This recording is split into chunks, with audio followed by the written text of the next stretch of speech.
The Dominion had ruled the stars for 12,000 years. Their empire was vast and powerful. 900 worlds answered to their command, and their war fleets filled the darkness between stars like swarms of metal insects. No species had ever stood against them and survived. No world had ever refused their demands and remained free. They were the masters of the galaxy, and they believed this would never change. Commander stood in the Great Hall of the Galactic Council. He was old by standards, having lived for nearly 300 years. His gray skin was marked with the scars of 100 battles, and his 4 arms bore the ceremonial bands of a war hero. He had crushed rebellions on distant moons. He had burned cities that dared to resist. He had watched entire civilizations kneel before the might of his people. There was nothing in the universe that feared. Today, he had come to deliver a report about a newly discovered species. His scouts had found them on the 3rd planet of an ordinary yellow star, far out on the edge of the galaxy. The planet was called Earth by its inhabitants, and the creatures who lived there called themselves humans. "They are nothing special," announced to the gathered council members. His voice echoed through the massive chamber, bouncing off walls of polished black stone. "They are small. They are weak. Their bodies have no natural defenses, no claws, no fangs, no armor on their skin, no venom in their blood. They live for less than a century, which is barely enough time to learn anything useful." The council members made sounds of amusement.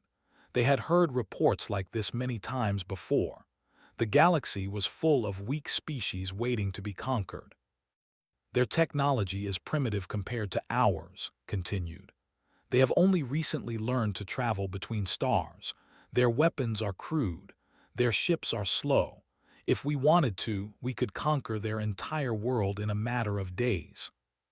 High Chancellor, the leader of the council, leaned forward on his throne. He was even older than, and his eyes held the cold wisdom of centuries. "And what do you recommend, Commander?" "I recommend we send a diplomatic mission first," said. "We will show them our power. We will explain what happens to species that resist us. They will see reason and submit. If they do not, we will simply take what we want." The council agreed. This was how things had always been done. They would arrive with a show of force, make their demands, and watch as the target species trembled in fear. Fear was the greatest weapon in the arsenal. They had spent thousands of years perfecting the art of terror. They knew exactly how to break the spirit of any creature, how to make them see the hopelessness of resistance, how to turn brave warriors into whimpering slaves. 2 months later, the diplomatic mission arrived at a human space station orbiting a planet called Mars. The delegation consisted of 50 soldiers in full battle armor, along with Commander himself. They wanted the humans to see what they were dealing with. They wanted the humans to understand that resistance was pointless. The human delegation was much smaller. Only 5 people came to meet them. They wore simple uniforms with no armor. They carried no visible weapons. They did not tremble or bow or show any of the signs of submission that they expected. The leader of the human group was a woman named Lisa Morgan. She was small even by human standards, with brown hair and calm eyes. She walked right up to Commander, who towered over her by nearly 3 feet, and extended her hand in greeting. "Welcome to Mars Station," she said. Her voice was steady and warm. "We are honored to make first contact with your people." Did not take her hand. He stared down at her, waiting for the fear to appear in her eyes. It did not come. "You are Ambassador Lisa Morgan," he said. "You speak for your species." "I speak for the United Earth government," Lisa replied. "I am authorized to negotiate on their behalf." Decided to begin the intimidation process. He gestured to one of his soldiers, who activated a holographic display. Images appeared in the air between them. Images of burning cities. Images of conquered worlds. Images of species that had tried to resist thee and had been utterly destroyed. "This is the fate of those who oppose us," said. "We have crushed 1,000 civilizations. We have ended species that thought themselves mighty. Your people are nothing compared to them, and they are all gone now. Only those who submit are allowed to survive." The other humans in the delegation shifted uncomfortably. But Lisa Morgan did not move. She watched the images of destruction with a thoughtful expression, as if she was studying them rather than being frightened by them. "That is quite a history," she said when the display ended. "You must be very proud." Was confused. This was not the reaction he expected. By now, she should have been begging for mercy. She should have been promising to give the whatever they wanted. Instead, she was looking at him with something that almost resembled pity. "Do you not understand what I am telling you?" demanded. "We can destroy your entire species. Every city on your planet, every station in your system, every ship in your fleet. We can wipe you from existence as easily as you might crush an insect." Lisa nodded slowly. "I understand perfectly, Commander. You are very powerful, and you have done terrible things to many people. You believe that showing us these images will make us afraid, and that our fear will make us do whatever you want." "That is correct." "Then let me explain something about humans," Lisa said. She stepped closer to, completely ignoring the weapons that his soldiers pointed at her. "We have a saying on our world: fear is not the enemy, it is the teacher." "What does that mean?" asked. "It means that we know what fear is. We have lived with it for our entire existence as a species. We have been afraid of predators and diseases and famines and each other. We have been afraid of the dark and the cold and the unknown. Fear is part of who we are." She smiled then, a small smile that made feel strangely uncomfortable. "But here is the thing you need to understand, Commander. Fear never stopped us. It never made us give up. Every time we faced something terrifying, we found a way to overcome it. We did not survive on our world by running away from what scared us. We survived by learning to fight back." Felt something cold move through his chest. He had threatened thousands of ambassadors from hundreds of species. All of them had shown fear. All of them had eventually submitted. But this human woman stood before him without any trace of the submission he expected, and for the first time in his long life, Commander wondered if perhaps they had made a terrible mistake. The diplomatic mission had only just begun, and already nothing was going according to plan. The diplomatic mission continued for 3 days. They stayed on Mars station as guests of the humans, though they did not behave like guests. They walked through the corridors as if they already owned the place. They looked at the humans with open contempt.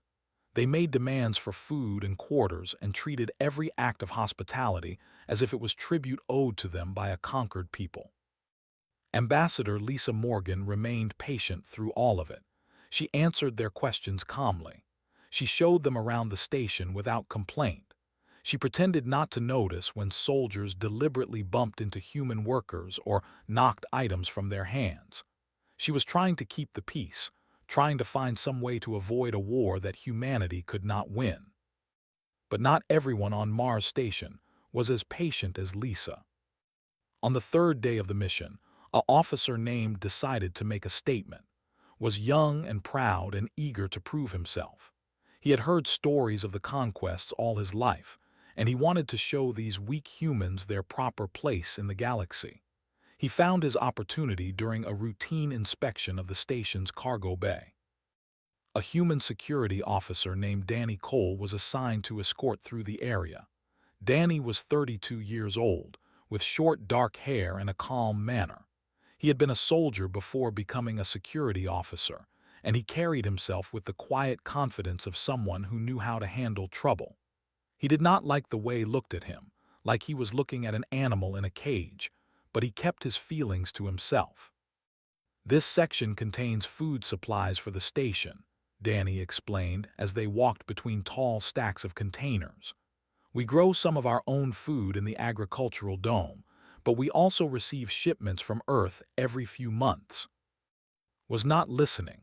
He was thinking about how satisfying it would be to show this human what warriors were capable of. He wanted to see fear in those calm eyes. He wanted to hear this human beg. "Stop talking," said suddenly. "I am tired of your voice." Danny paused. I was just explaining the cargo systems, as requested by your delegation. I said stop talking, stepped closer to Danny. He was much bigger than the human, with 4 powerful arms and skin as hard as leather armor. Do you know what happens to creatures who annoy me? I am just doing my job, Danny said. His voice was still calm, but there was something harder underneath it now. Decided that this was the moment. He grabbed Danny by the front of his uniform and lifted him off the ground with 2 of his arms. His other 2 arms were raised, ready to strike. This is what happens, said. You should learn to fear your betters. What happened next would be talked about on the station for years afterward. Danny did not freeze. He did not scream or beg or cry. Instead, something changed in his eyes. A switch seemed to flip inside him, and suddenly the calm security officer was gone. In his place was something that had never seen before.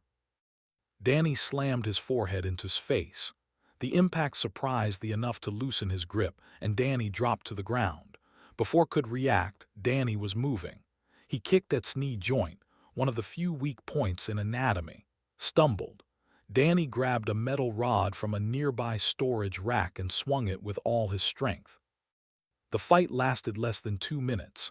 By any reasonable measure, Danny should not have survived. Was stronger, bigger, faster, and covered in natural armor. He had 4 arms to Danny's 2. He had been trained in combat since childhood. But Danny would not stop. Every time hit him, he got back up. Every time thought he had the human beaten, Danny came at him again. Broke 2 of Danny's ribs with a single blow. Danny kept fighting. Opened a gash on Danny's forehead that sent blood streaming into his eyes. Danny kept fighting. Could not understand it. He had seen warriors from a dozen species face him in combat, and all of them had eventually given up when they realized they could not win. This human seemed incapable of giving up. When the other security officers finally arrived and separated them, both fighters were badly injured, had deep bruises and a damaged eye from the metal rod. Danny had broken bones, torn muscles, and was losing blood from multiple wounds. But he was still on his feet, still ready to continue, still staring with those fierce eyes.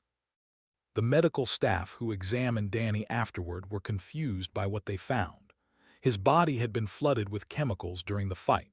Stress hormones called adrenaline and cortisol had spiked to levels that should have been dangerous. His heart rate had climbed so high that under the same conditions would have gone into shock.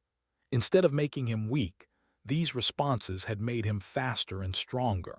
His body had turned fear into fuel. Commander came to see in the medical bay. The young officer was embarrassed and angry. What is wrong with them? Demanded. He should have surrendered. The fear response should have made him helpless. All species react the same way when facing a superior opponent. They freeze. They submit. Why did he keep fighting? Had no answer. He had been thinking about this question ever since Ambassador Lisa Morgan had refused to be intimidated. Now he had seen more proof that something was different about these humans. Later that day, Lisa came to visit as well. She was still calm, still composed, as if a violent attack on one of her people was just another problem to be solved. I apologize for what happened, said stiffly. He did not mean it, and everyone in the room knew it, but he had been ordered by to say the words. I did not come for an apology, Lisa said. I came to explain something, since you seem confused about what you experienced. I am not confused. Your security officer got lucky. Lisa shook her head. No, he did exactly what humans do when we are afraid. You see, Commander was right when he said we have no natural weapons, no claws or fangs or armor. We evolved on a planet filled with predators that were faster and stronger than us. By your logic, we should have been wiped out millions of years ago. Then how did you survive? Asked despite himself. Because when a predator attacked us, we did not freeze. We fought back with whatever we had, rocks, sticks, our bare hands if necessary, and we did not fight alone. When one human was attacked, others came to help. When one human died, others remembered and learned how to fight better. Lisa leaned closer. Your species uses fear as a weapon. You make others afraid and then you watch them surrender. But humans do not surrender when we are afraid. We become more dangerous. She stood up to leave. You are used to species that fear makes weak, Lisa said. But you attacked a human and you learned something important. For us, fear does not make us weak. Fear wakes us up. And once we are awake, we do not stop fighting until the threat is gone or we are dead. She walked out of the medical bay, leaving and alone with their thoughts. 3 hours later, the delegation left Mars Station. The diplomatic mission was over. Both sides knew that war was coming. And for the first time in 12,000 years, the masters of fear were not sure they would win. The war began 6 weeks after the failed diplomatic mission. They did not bother with warnings or formal declarations. That was not their way. They simply chose a target and attacked, expecting the destruction to send a message to all of humanity. Their target was Station, a research colony orbiting a planet called 442b. The station was far from Earth, far from any military bases, and housed only about 3,000 people. Most of them were scientists studying the nearby planet. There were also engineers, teachers, doctors, and families with children. It was not a military outpost. It was a place of learning and discovery. Admiral commanded the attack fleet. He was one of the most decorated officers in the Navy, with 200 years of service and not a single defeat on his record. He brought 50 warships to Station, massive cruisers with weapons that could crack planets, troop transports carrying thousands of soldiers, fighter craft that swarmed like angry insects around the larger vessels. It was more than enough force to destroy 100 stations like. Wanted there to be no doubt about what happened to species that opposed the Dominion. Station Commander Ben Harper received the warning when the fleet was still 6 hours away. Ben was 45 years old, a former cargo pilot who had taken the administrative job because it seemed peaceful and quiet. He had a wife named and 2 teenage daughters. He had never expected to face anything like this. He gathered his senior staff in the main conference room and told them what was coming. "We cannot fight them," said Dr. Green, the chief scientist. Her voice was shaking. "We have no military ships. Our defensive systems are designed to stop asteroids, not warships. There must be something we can do. Can we negotiate? Surrender?" Ben shook his head slowly. "I contacted Earth Command. They said a rescue fleet is being assembled, but it cannot reach us in time. And based on what happened with other species that have attacked, surrender will not save us. They will either kill us or take us as slaves." The room was silent. Everyone understood what this meant. "Then what do we do?" asked Chief Engineer. He was a big man with steady hands, the kind of person who fixed problems instead of panicking about them. Ben looked around at the faces of his staff.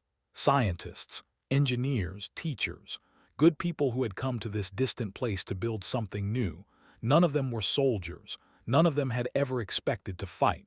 But he could see something in their eyes that surprised him. Not just fear, though there was plenty of that. There was also something harder, a refusal to accept the end without a fight. "We make them pay for every inch of this station," Ben said. "We cannot win. We all know that.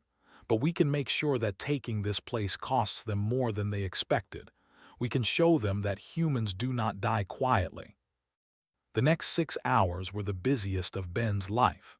He ordered all non-combat personnel to the intersections of the station, where the emergency shelters were located. Then he asked for volunteers to form a defense force. He expected maybe a few dozen people to step forward. Instead, over 800 people volunteered. Scientists who had never held a weapon, engineers who had spent their careers building things instead of destroying them, teachers who wanted to protect their students, parents who wanted to buy time for their children to reach safety. Ben had to turn people away because he did not have enough equipment for everyone. They had no proper weapons. The station's security armory contained only a few dozen pistols and rifles, designed for emergencies, not warfare. So the defenders got creative. They raided the science labs for chemicals that could be made into explosives. They took tools from the engineering section and turned them into crude but effective weapons. They studied the station's layout and identified the best places for ambushes. A young botanist named Price came to Ben with a plan. She was 28 years old, with red hair and freckles, and she had spent the last 3 years studying alien plant life. She had never been in a fight in her life. "They will probably try to come through the main corridors," she said, pointing at a station map. "But there are smaller maintenance passages they might not know about. If we collapse these sections here and here, we can force them to go through narrow. We can hold them there longer." Ben looked at the map and then at, "You understand what you are volunteering for. The people at those will probably not survive."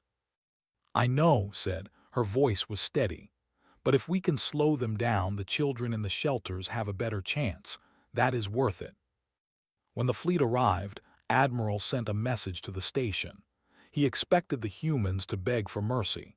Instead, Ben Harper's face appeared on his screen. "This is Station Commander Ben Harper," Ben said. "I am required to inform you that this station will not surrender. Any attempt to board will be met with resistance.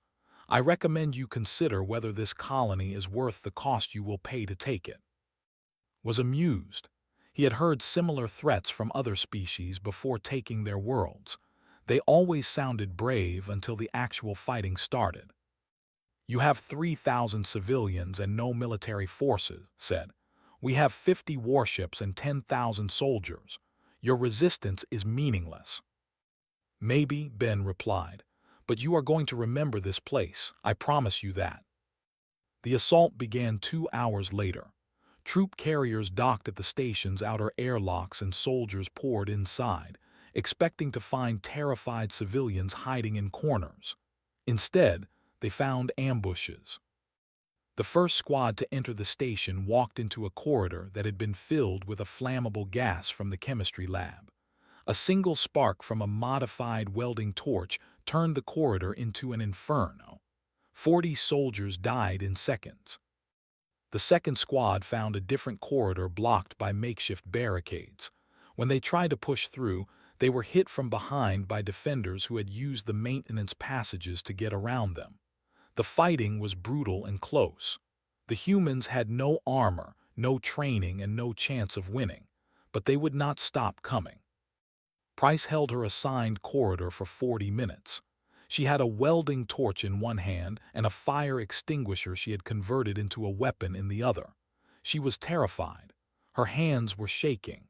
But every time a soldier came through the narrow passage, she was there to meet them.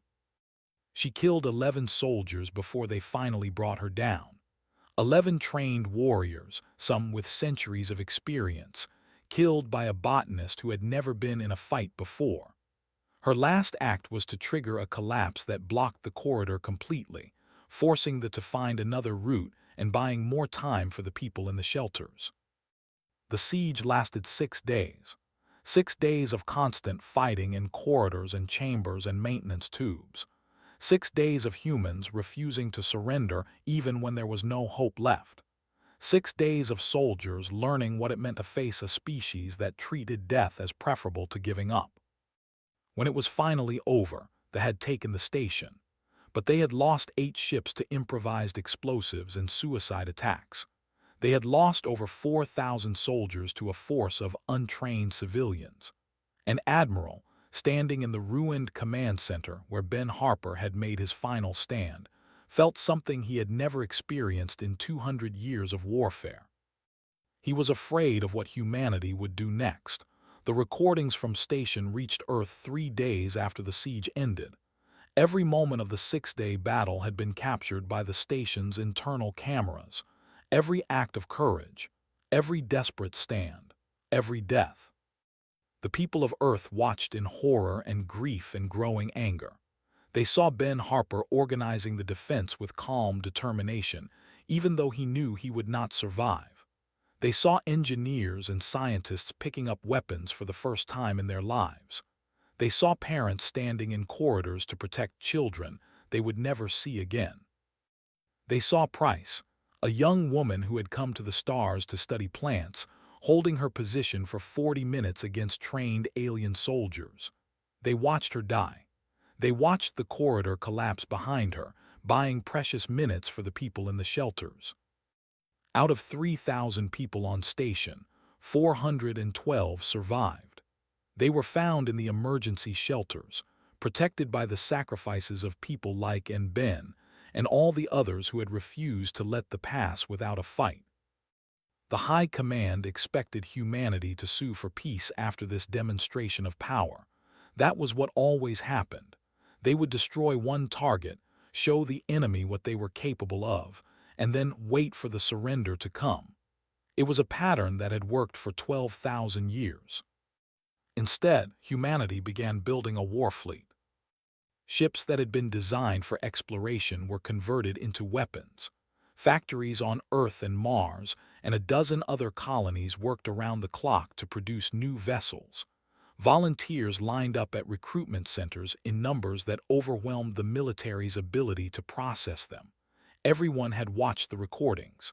Everyone had seen what they had done, and everyone wanted to do something about it. The fleet was assembled in 3 months.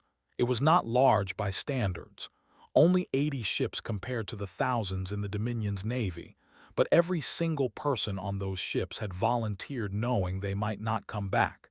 They had seen station. They knew what they were facing, and they had chosen to face it anyway. Fleet Commander Nash stood on the bridge of his flagship, the Defiant, and looked out at the vessels under his command. Was 52 years old, with gray hair and tired eyes. He had been a naval officer for 30 years. He had never expected to lead humanity's first real interstellar war. Before the fleet departed, addressed his crews over the communication system. He did not give a speech about glory or honor. He was not that kind of commander. Instead, he spoke simply and directly. You all know why we are here. You all saw what happened at station. 3,000 civilians, scientists, teachers, families. They had no weapons, no training, no hope of winning, but they fought anyway. They held that station for 6 days against a force that should have taken it in hours, and when it was over, they had paid a price they never expected to pay. Paused, letting his words sink in.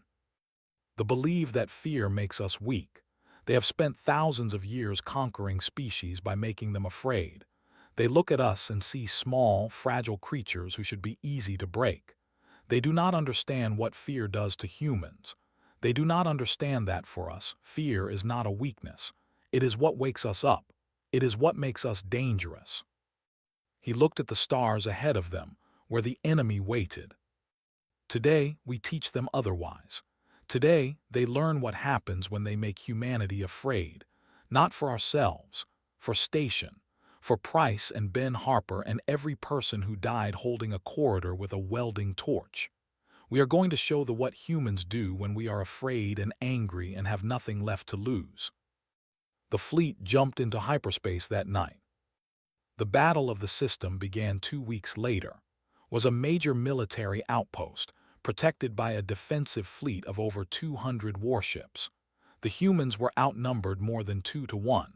By any sensible military calculation, they should have retreated and waited for better odds. Instead, Fleet Commander Nash ordered an immediate attack. They were confused by the human tactics.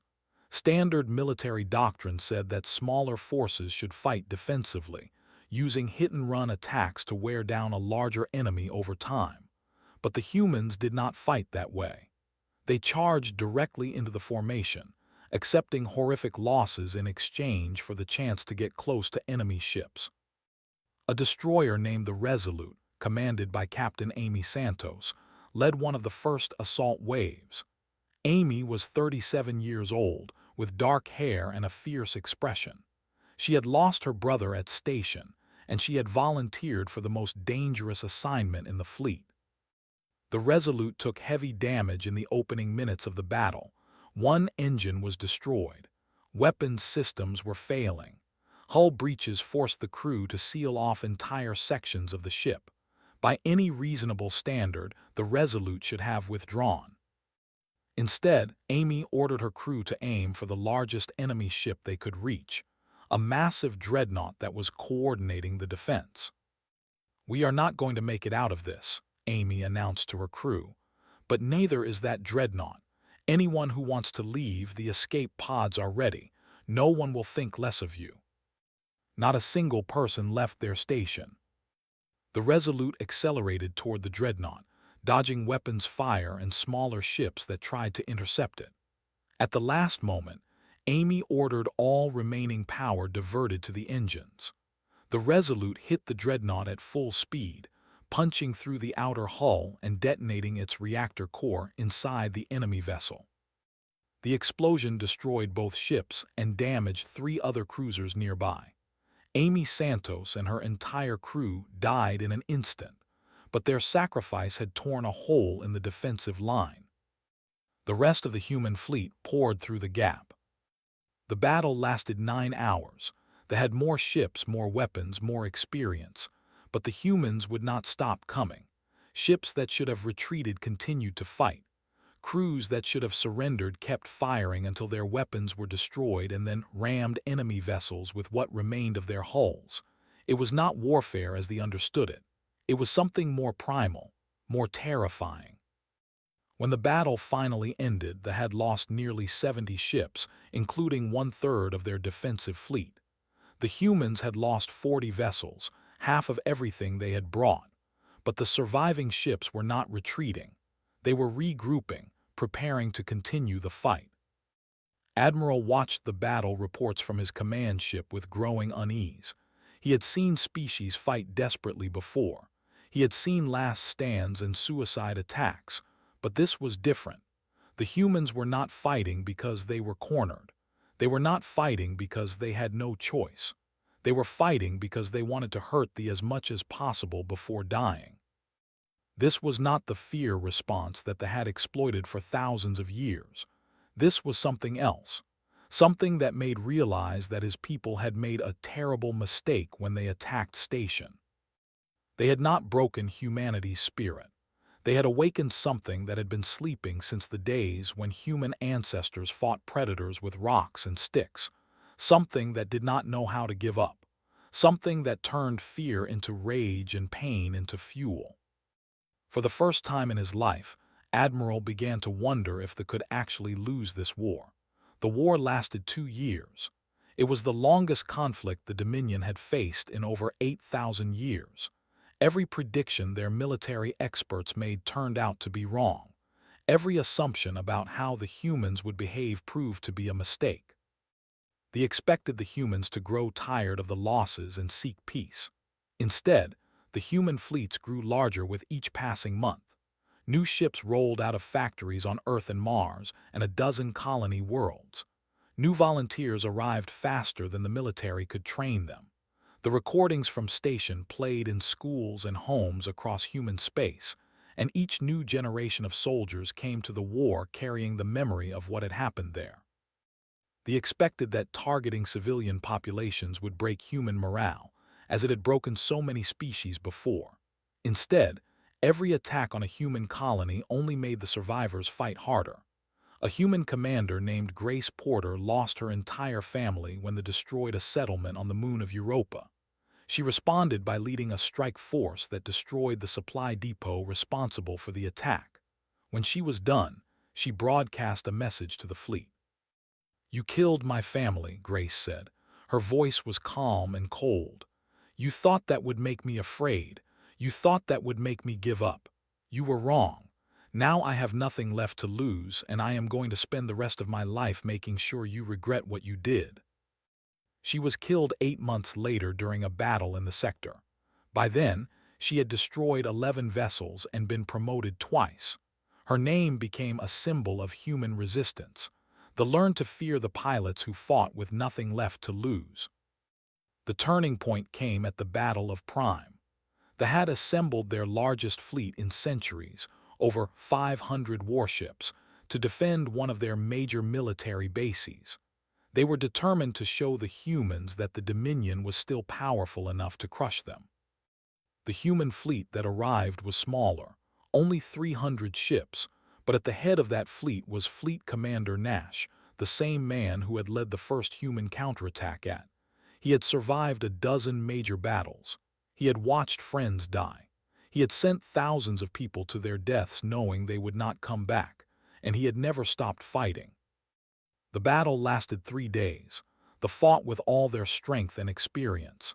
They used every tactic that had served them for thousands of years, but the humans kept coming.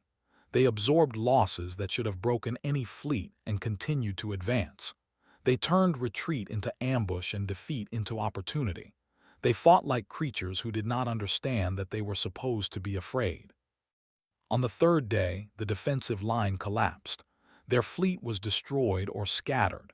Prime fell to human forces within a week. It was the worst military defeat in history. High Chancellor, watching the reports from the safety of the Dominion's capital world, finally accepted what his generals had been afraid to tell him. They could not win this war. They could fight for another year or another decade, but the outcome would be the same. The humans would keep coming until there was nothing left of the Dominion. He ordered his diplomats to request a ceasefire. The peace conference was held on a neutral station at the edge of both territories. Ambassador Lisa Morgan returned as humanity's representative, the same woman who had faced Commander at the very beginning of the conflict. She looked older now, with lines around her eyes and gray streaks in her brown hair. She had spent 2 years watching her species fight and die. Across the table sat himself, now High Chancellor after had died during the war. He looked at Lisa with an expression she could not quite read. "I remember you," said. "At our first meeting, I told you that we had conquered 1,000 civilizations. I told you that your people were nothing compared to them." "I remember," Lisa said. "I was wrong." The words seemed to cost him something. "We have studied your species extensively over the past 2 years. We analyzed your biology, your history, your psychology. We were trying to understand why you do not react to fear the way other species do." "Did you find your answer?" Was quiet for a moment.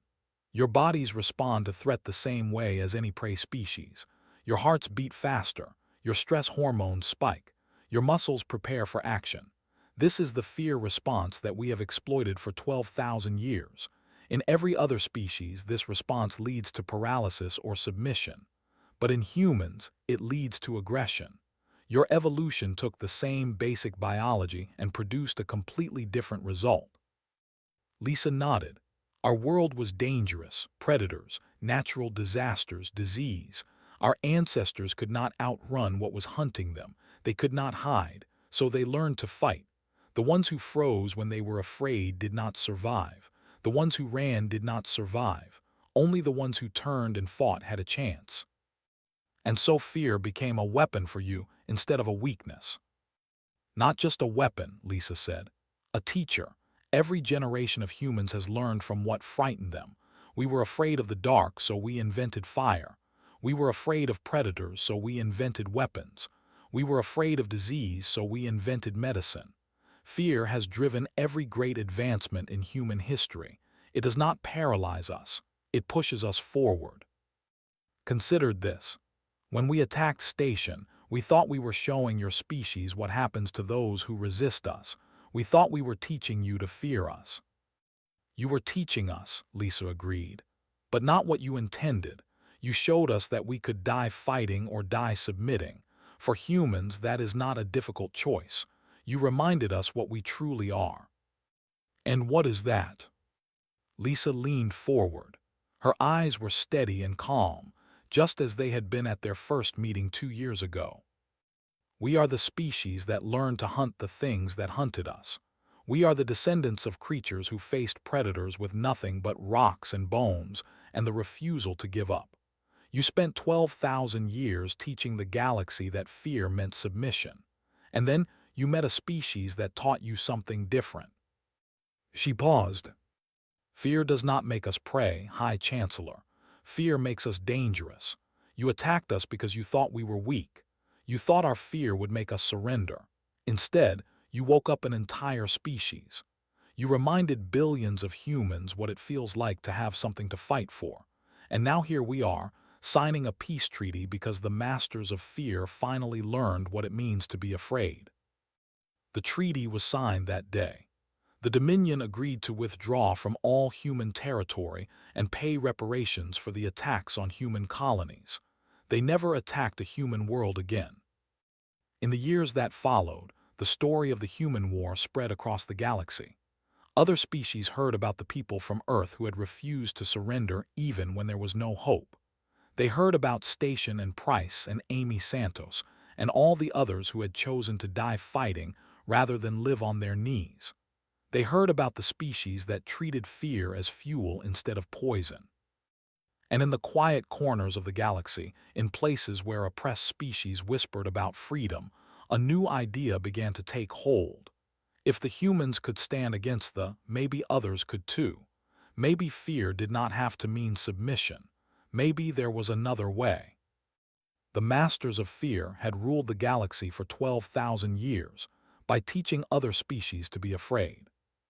And then the humans came and taught them something far more important. They taught them what it meant to be afraid of someone else.